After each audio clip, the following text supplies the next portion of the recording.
നമ്മൾ വൈകുന്നേരമൊക്കെ ആയപ്പോഴത്തേക്കിനും ഹോസ്പിറ്റലിൽ പോയിട്ടുണ്ടായിരുന്നു. തിരിച്ചു വരുന്ന വഴിക്ക് നല്ല മഴക്കോളുണ്ടായിരുന്നു. പെയ്യുമെന്ന് തന്നെ വിചാരിച്ചു. ഏറ്റവും അവസാനം പെയ്തു. വീട്ടിൽ വന്നപ്പം കുളിച്ചാണ് കയറി വന്നത്.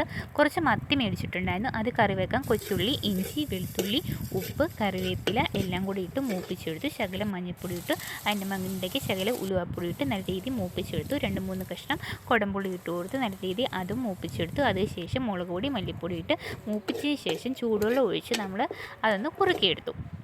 അത് തിളച്ച് വന്നപ്പോൾ നമ്മുടെ മത്തി ഇട്ട് കൊടുത്തു. നമ്മുടെ വറുക്കാനുള്ള മത്തി നമ്മൾ മസാലയെല്ലാം പുരട്ടി മാറ്റി വെച്ചിട്ടുണ്ടായിരുന്നു. നമ്മുടെ മീനൊക്കെ തിളച്ച് വന്നിട്ടുണ്ട്. അതിൻ്റെ ഇടയ്ക്ക് മധുരക്കിഴങ്ങ് പുഴുങ്ങി അതിൻ്റെ കൂടെ മുളകും ചമ്മന്തി എല്ലാം കൂടെ കൂട്ടി എൻ്റെ അമ്മ പിന്നെ ഒരു കട്ടൻ കാപ്പിയും കൂടെ ഉണ്ടായിരുന്നു. അടിപൊളിയായിട്ട് മധുരക്കിഴങ്ങെല്ലാം കഴിച്ച് കഴിഞ്ഞു.